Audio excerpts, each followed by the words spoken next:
Hey everybody, this is Evan. We're here with our first OLLIE webinar, and we actually just finished the webinar. We had a little technical difficulties there at the beginning with our recording, and so I'm just giving a quick summary of the part that did not get recorded. This webinar was to take a look at why you'd want to teach online, and it featured two of AAPD Online's online instructors, Mary Trent and Nancy Peterman.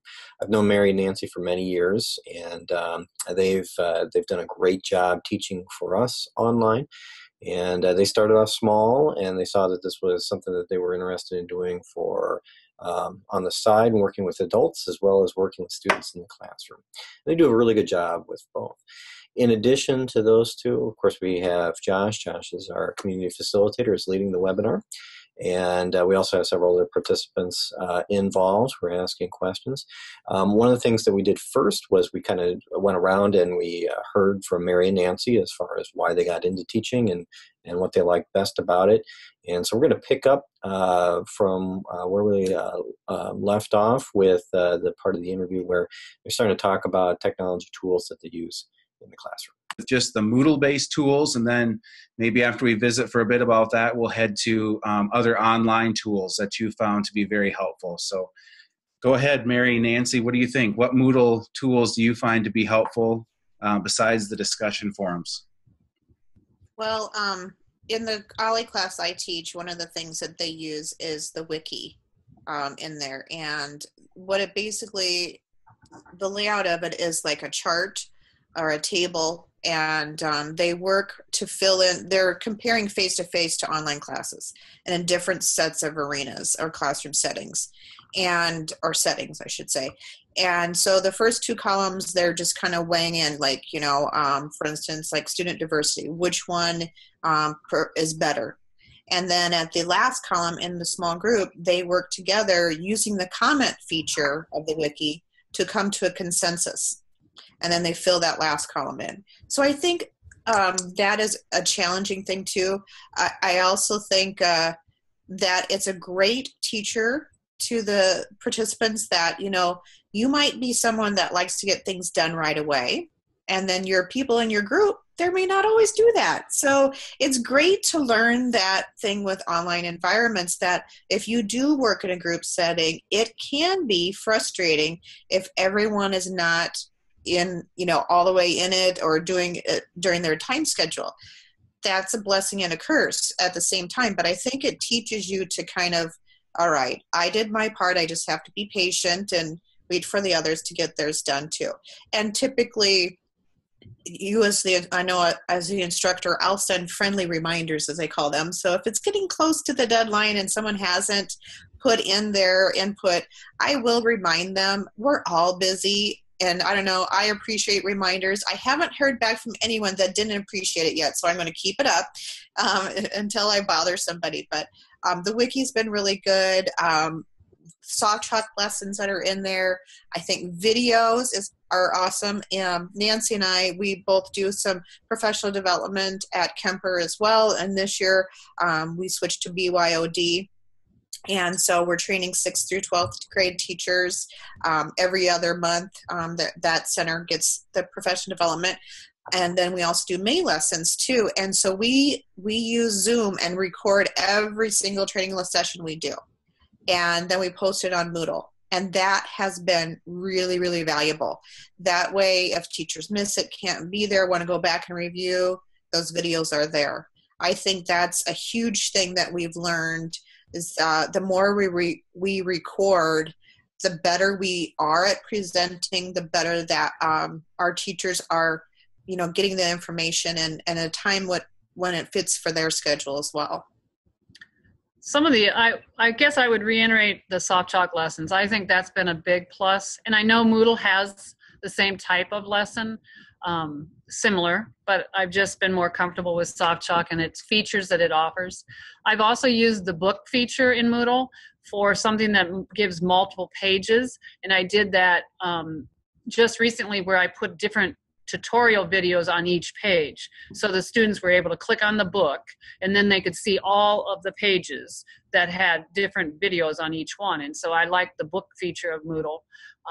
I also have used the choice, which choice is neat because you could do like a survey and then give them a graphical representation.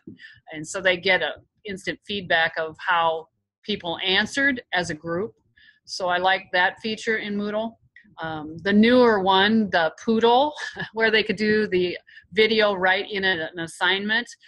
That, of course, with middle school, you can imagine, they just love that when you can get a hold of that and make video so easily. We use a lot of YouTube links, and I like the label feature because it allows me to give some directions or some information and then have the link right in there rather than just have a list of links. I can kind of make connections and transitions by using the label feature. I'd say those are probably the biggest one. Oh, the newest one that I was just checking out was the checklist.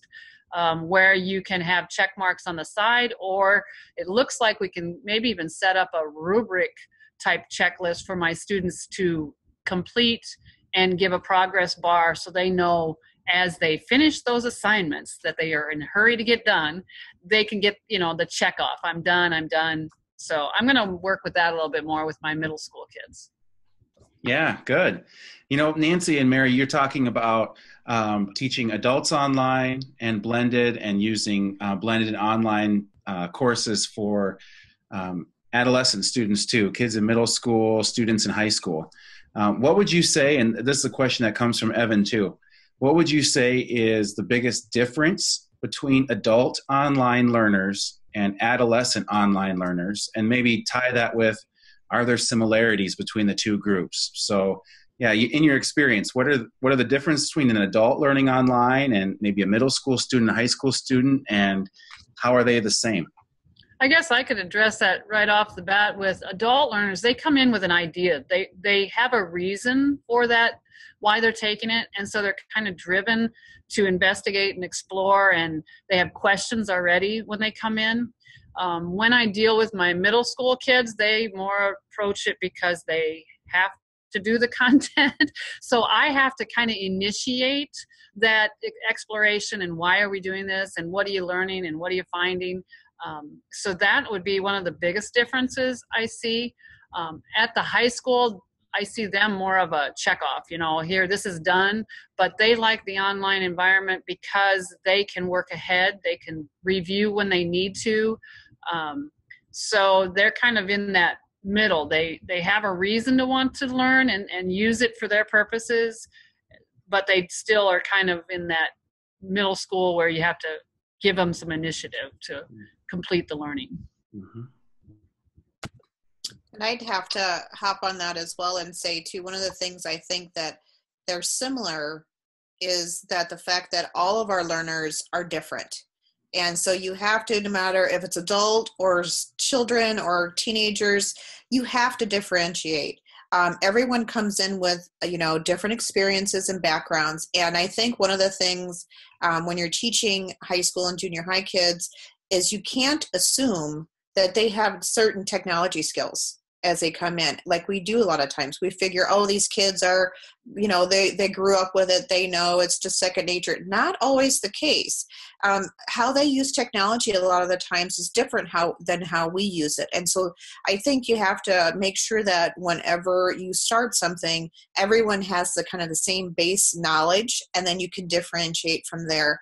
But you got to know your learners about where they are, what they're coming in with, their experiences, and and really talk to them about where they are, because you will lose someone so fast, and they will get so frustrated online if you miss that. If you're not in tune with where they are and the kind of learner that you are, you can really lose them, and that's the last thing you want to do, because I know with my first level classes, you really have to be there and supportive of them and listen to them and get to know them so that they know that you're there with them. Because and if they're a first-time online learner, especially adult, it can be scary. So you have to make sure that you're there for them.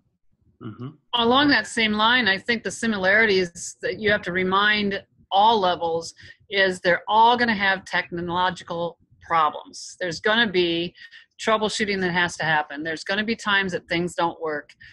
They just have to be patient, and they have to have, if one tool isn't working today, do you have a different tool to use? Or do you have a resource person that you can refer to? So, just keep reminding them that, it may be frustrating, but just take a deep breath and take a small step and, troubleshoot that way, because we all are going to run into it. I mean, they're just going to constantly change technology on us. So that's part of learning to be a digital citizen. Mm-hmm. Yeah, right. I will kind of open it up to the rest of the participants now too. What have you experienced while teaching online, and differences, similarities between adult learners and students in middle school, high school, and anything that you could add to help us out? Other participants too, feel free to chime in. Josh, I had a question about the virtual hours that were mentioned earlier. Just the idea of what is participation like in those when you're doing adult, and if you do them with adolescent or high school, middle school students, do you get a lot of participation? And then is a lot of it focused on technology troubleshooting, or is it content as well when you have those virtual office hours and things like that? I was just sort of curious. I can address that. When I do my virtual hours, it really depends. I usually have it on a Sunday night, the first week on a Sunday night, around 7-ish, and because everybody's busy, so that's one thing. But what I do is I record it too. So if someone can't make it, I post it into Moodle so that they can go back and watch it if they'd like. And the other question, what do we address? Both things. If anyone's having technical, I always ask, and they have any difficulties, any troubleshooting, some things, we do that. And then I also give them a recap of the first week to make sure they're on track.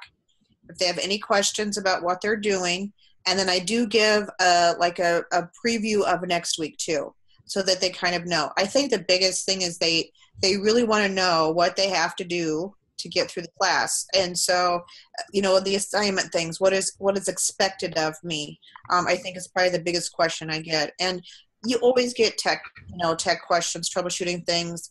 I would have to say this past few months has been better. I know when a lot of people had like Java issues and, Flash issues, I think some of those things have calmed down a little bit. I think some web browsers are being, nicer and playing with each other a little bit better. And with software, for a while there, it was, kind of messy that you had to try different browsers because things didn't work. So, but I think that's all kind of evened out now. Like I said, right now, the most questions I get is usually about the content. And it seems to be, that's something to notice too, that if you get the same question over and over in your courses, that light bulb should go off in your head that, hey, I need to do something different here because the directions aren't clear, or, where they're missing it. So it's not the user's problem. It's my problem that I got to fix, so maybe I got to put another video in, or how to, or address that in several places. Maybe they're not always reading the announcements, for instance. So those are things to consider too. Yeah, I would agree with the virtual hours for me. Like Mary, the first week I like to get a meeting where they all come online, or if possible, just so they get that feeling that we're dealing with humans. You have a face to that voice or that text that they get, or that email that they get. And the other thing is a preview for the week, like she mentioned, and also maybe just to get over the fear of, maybe I'm walking them through something. Maybe I am just addressing an issue that everybody else has had, and they just need to visually see it instead of, hearing it or reading instructions. And I also do virtual hours just so that they know that I'm not available 24/7 as far as, talking to them all the time, but I am available these 2 hours, every day, that if they want to text me, they know I'll be looking, or if they want to email me, they know that I'm checking my email, so that they don't have to wait a long time for a response. So by setting virtual hours, even though I answer any time of the day, I tell them I don't, but I will. And these 2 hours would be the best time to reach me, because I'm going to be the most actively engaged in the course at that time. You don't wake up in the middle of the night and check your email, Nancy? No. Afraid not, but I am pretty early in the morning. Any other questions from the group for our guests here today?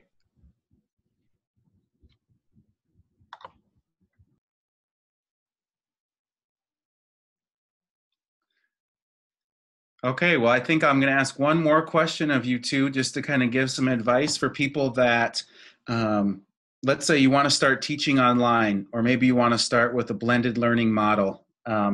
What would you say is a good way to start? What recommendations would you give to them? What should they do?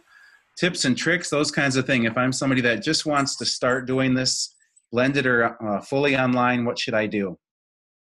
I can talk first there. I so highly recommend all of the OLLIE classes. I really do. It starts with the beginner, and as you're progressing through, you're creating your own online class. And so it's something that you're going to use. You're creating it for you, but you're getting credit for it too. So, and I really think too, there's so many of the courses that have you just think about your teaching. You know, is your content, does it have rigor and relevance? And if it doesn't, what are some things you need to do to address it? I think too that looking at whenever we've created courses, Nancy and myself, we usually almost always bounce it off each other, or at least somebody else, or someone not even connected with education at all, because you get so tied up with what you're doing. It's so important to look at it with fresh eyes.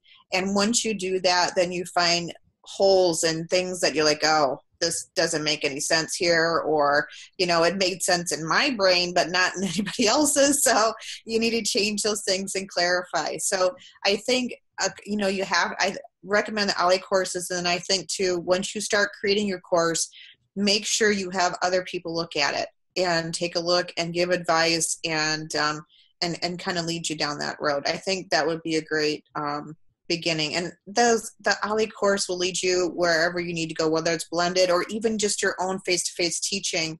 It really does help you to start thinking more and more about your teaching and how you can make it better. I would definitely suggest starting with OLLIE. That, to me, you just don't realize the pieces you're missing until you go through, how do I give feedback? When do I give feedback?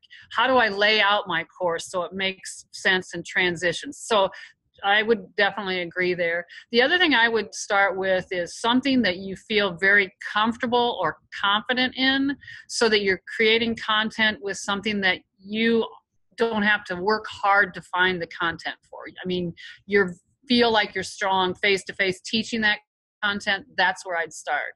I started with a repository, basically. That's what I call it, where I put all my videos in place. I put all of my links in one place and organized by units or by weeks or however I was teaching it.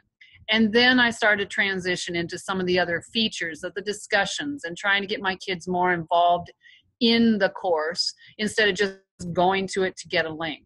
So, you know, start small, expect it to take a while. You're not going to teach it, you know, next week.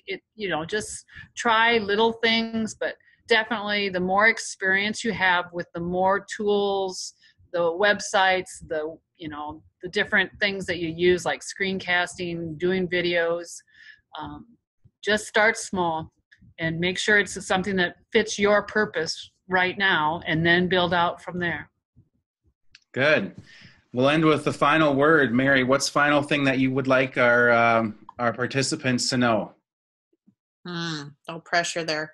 I guess just keep looking, like on Iowa PD Online, put a little plug there. For instance, we just created a STEM course and more STEM courses to come.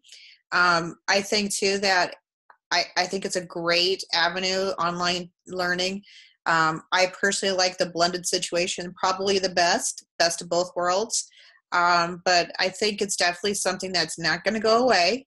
And I think it's something that it's 21st century skills we need to be teaching our students to get used to the online world, getting content and resources from. So I think it's important for everyone to keep that in mind, to stay fresh as ourselves are lifelong learners, that this is maybe something that we need to take another look at and sign up for those OLLIE classes. They're really good. Nancy, what's your final word? I would say that as a teacher taking and doing some of the online courses like OLLIE, whether you're going to be online or not, is to experience that and learn from that, and to start providing your students with those connections, because they won't have a choice. A lot of their education is moving that direction. So to do justice to their education, even if you don't feel comfortable totally online, do a blended, do a repository, get started. And OLLIE is the best place to start. And then you can move on to Molly and do some of those. So there's lots of resources, and they don't all cost. Like Mary mentioned, the AEA PD Online have a lot of self-paced, resources to try it out. So just get started and take one little step at a time. Great, good. Well, Nancy Peterman, Mary Trent, thank you for joining us today for our conversation on why someone would teach online, its benefits, challenges, your personal stories, and thank you for being willing to share with us. Thank you. All right, everybody, thanks for joining today on this webinar for 28 Days of OLLIE, and hope to see you next time at our next webinar.